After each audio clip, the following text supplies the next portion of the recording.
I entered into an arranged marriage with little social or romantic experience. My husband, Jack, is the son of a small to medium-sized company's president. My family also runs a small company with several employees, and it seems our parents knew each other and arranged the marriage since we were suitable age of marriage. I lost my mother at a young age and was raised solely by my father, Thomas. Being an only daughter, he was concerned about my future and somewhat forcefully proceeded with the marriage arrangements. I've always been shy and not good at making friends. So after graduating high school, I immediately started working at my father's company. I had no experience with part-time jobs or going out at night. I wasn't interested in romance, so arranged marriage was actually convenient for me. I had a crush during my school days, but never dated. The only men I interacted with were my father and the male employees over 40 at our company. I never thought I'd get married, having almost no romantic experience. Fortunately, an arranged marriage came along, and I wanted to put my father at ease, so I readily agreed to it. My husband was 3 years older than me, but looked quite young. He joined his father's business after high school and was set to become the president in the future. The company was doing well, and honestly, he was quite my type. I fell for him during our first meeting, but I couldn't make the first move.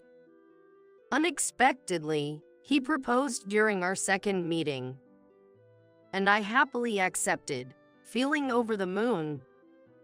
We got married after only meeting twice, and he became my husband. Our married life began at his parents' house. Since he was to take over the family business, he wanted to stay close and learn from his father's work. I moved in with his parents as he wished.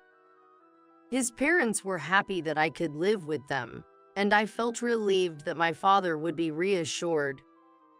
However, my expectations were quickly turned upside down just 2 days into the marriage.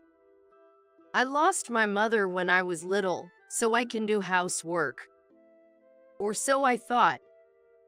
In the morning, when I got off in the living room to make breakfast, before my husband got up, my mill had already woke up. Oh, good morning. It was late. Did you clean the entrance? I was surprised. It was 6 a.m. Sorry, I'll clean it right away, I said and hurriedly went to sweep the entrance. So cleaning the entrance is the first task in the morning here. I resolved to wake up earlier the next day. After preparing breakfast for 4, Jack got up around 7 a.m., but didn't immediately eat. Instead, he lounged on the sofa and was watching TV. Shouldn't you serve tea and the newspapers first when your husband wakes up? Susan remarked while eating her breakfast. I'm sorry. I handed tea and newspapers to my husband. My husband doesn't look here and reads the newspapers while drinking the tea. I need to learn more about this. I reflected on my lack of experience and tried harder the following days. Initially, I thought Susan's criticisms were due to my inexperience and compiled without question. Eventually, I had a daughter, Emma, and balancing child rearing with household duties became more challenging. Susan didn't help with either but continued her daily criticisms. I believed these were due to my shortcomings. One day, it became unable to endure Susan's constant nagging. I consulted with Jack. Your mother complains about me every day. I can't take it anymore, I said, tears streaming down my face. But Jack dismissed me, saying, That's your fault. I'm going to break myself if I leave it as it is. So I said, I have something wrong, of course, but my mill says more than that.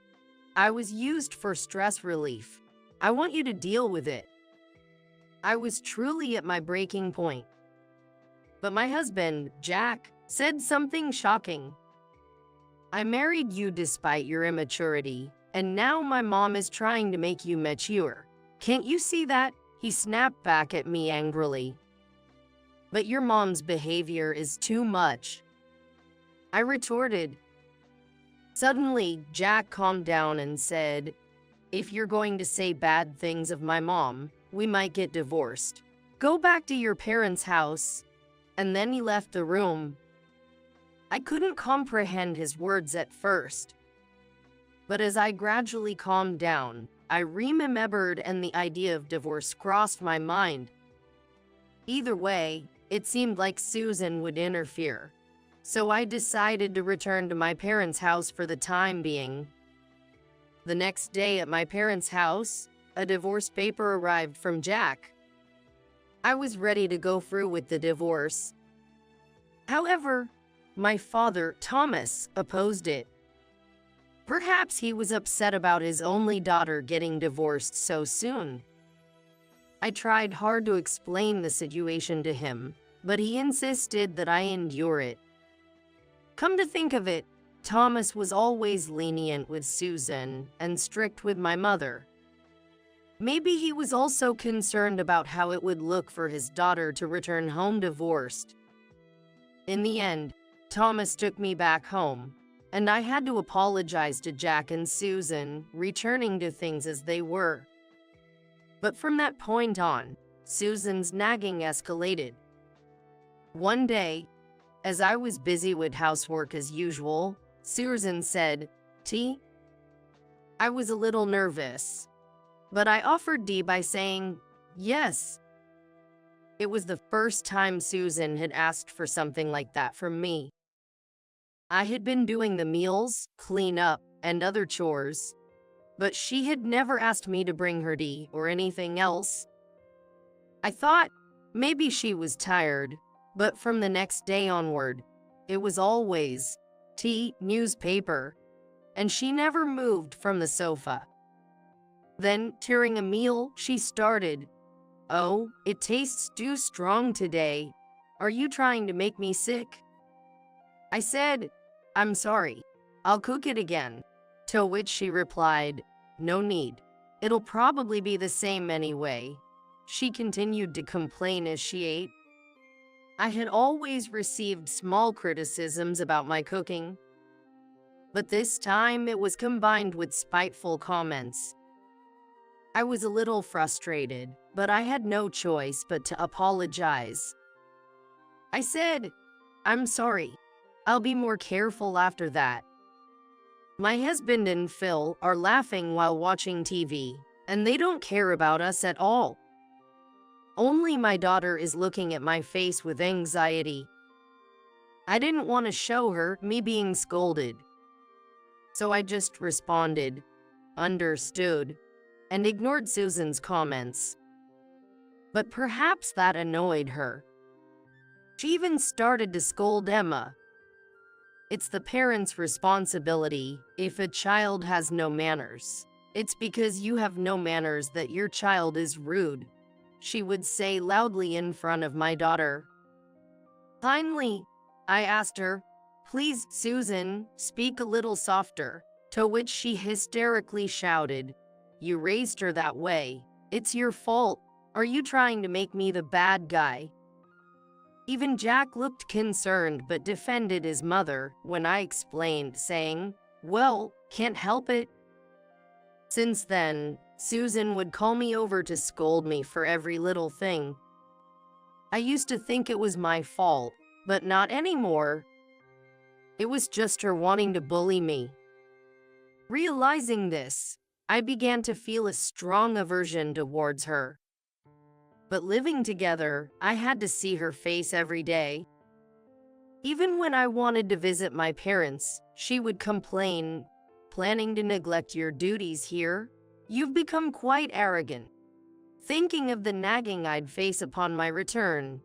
I rarely went back home after getting married.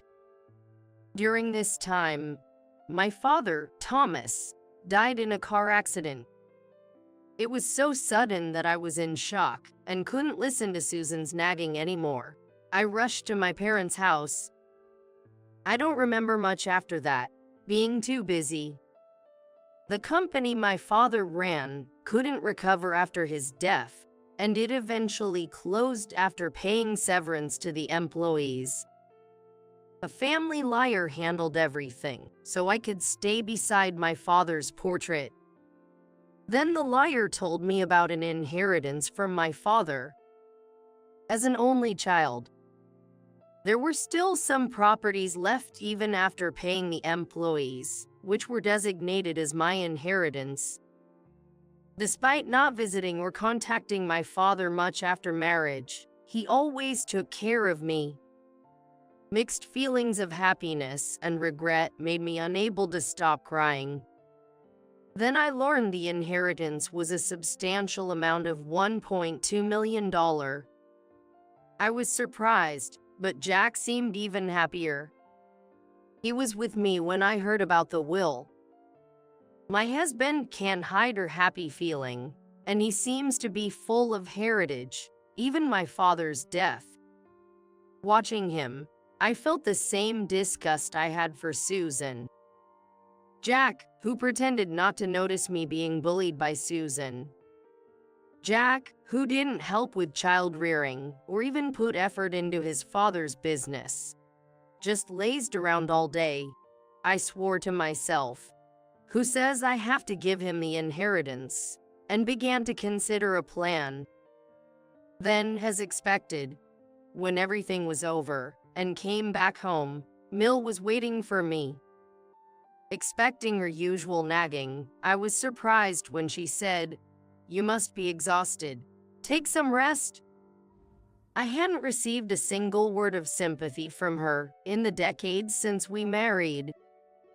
I was speechless at her sudden change, but then understood why when she said, "By the way, I heard your father left you an inheritance." "That explains it." My Mill was aiming for my inheritance. I realized my feelings had shifted from anger to hatred. Trying to hide my emotions, I calmly replied, "Yes, that's true," while suppressing my resentment. "It's going to be busy from now on. Our company needs some updates." She was planning to use my inheritance to revamp her company. To think they could talk about such things so soon after my father's passing. Yes, cars are getting old recently. My husband chimed in, clearly in a good mood. Both Susan and Jack speak like that. It was too much. I can't control my hatred emotions. My daughter, who noticed my incident, took me to the room, saying, "Mom, let's take a break." That helped me get through the situation.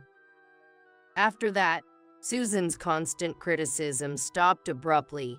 Every day, she and Jack were happily discussing plans to revitalize the company and looking at catalogs for new cars. I endured each day, suppressing my feelings of resentment. Then, boldly, they handed over the company's presidency to Jack. He started spending money recklessly, giving out bonuses to employees and investing in new equipment. The employees, initially puzzled, became excited about the new president, and the company was bustling with activity.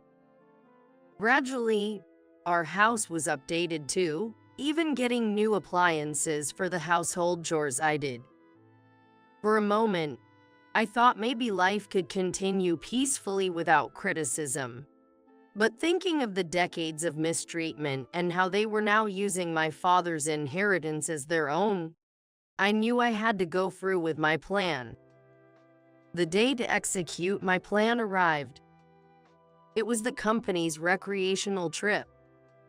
They had never done such a trip before, But this time, they decided to take all the employees to a hot spring resort. Of course, I was not included. Jack and his parents left cheerfully for the trip. That's when Emma and I started our plan.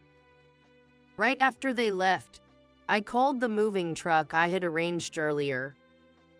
Slowly, we packed up our clothes and personal belongings and loaded everything onto the truck, heading to the apartment I had previously purchased.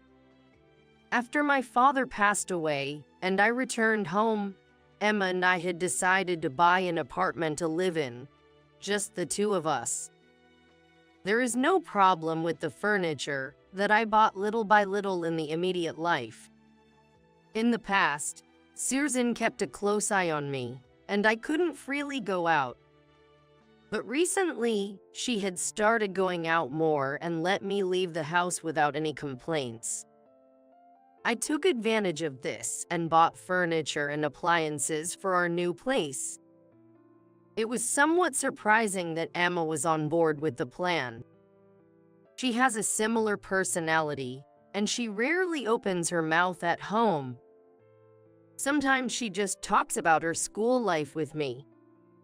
Emma had always known that Susan was mistreating me and had always stood up for and supported me. Whenever Susan was in a bad mood, it even affected Emma. My daughter couldn't stand it and agreed with this plan. Susan had almost forbidden me from going out with Emma, claiming that it would neglect the housework. It was truly a happy feeling to be able to go shopping and visit our new apartment with my daughter, something unimaginable before. Meanwhile, Jack and his parents were blissfully unaware at the hot springs. I regretted not being able to see their surprised faces when they returned the next day. When they returned from the trip, I was no longer there. Soon, Jack called, furious. What the hell is this? Where are you? He suddenly shouted at the phone. What do you mean?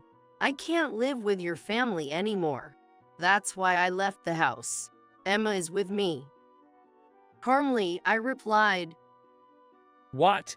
After all these years of supporting you, who's always been immature? Jack must have always looked down on me. That's why he never said or did anything when his mother, Susan, bullied me. I regretted not realizing his true nature after all these years together. But now, I felt no love for him. I won't accept this. Jack continued. Accept or not, you're a stranger to me now. I replied. What? We haven't even signed divorce papers. He scoffed. But I also laughed back. You're saying something weird. You've been giving me a divorce notification before. In fact, I had kept the divorce papers. He sent me when I was previously driven out of the house.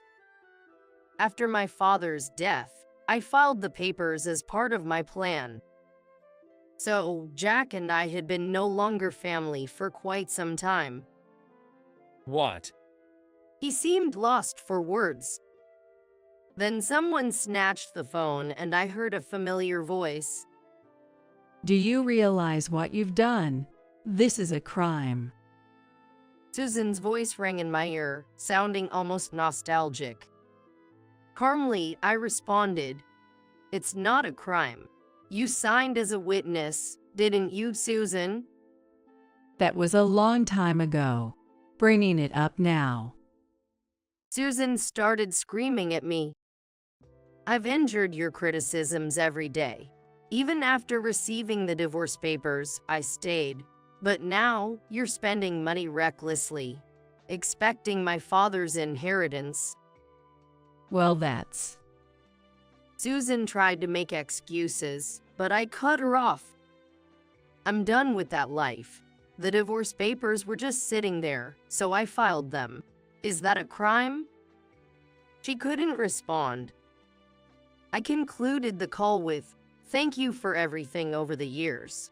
I'll be living happily with Emma now. Take care." I said that and hanged up. My long revenge was over. Afterward, Jack and his parents faced the consequences I anticipated. The money they splurged, expecting my inheritance, turned into debt, and their company eventually collapsed. They couldn't repay the debts and had to sell their home. Jack, unable to find a stable job, struggled with day-to-day work. Susan, after the company failed, turned to alcohol and was admitted to a hospital. It is also suspected of dementia. As for me, I started working part-time, my first job experience. Having married through an arranged marriage and being sheltered from society, it was tough at first. But now I find joy in earning my own money. Emma has found a job and is working hard in the company. After my arranged marriage and the struggles I faced, I want her to gain life experiences and find a partner that suits her. I'm not my second life for me, but I'm going to have a fun life for myself.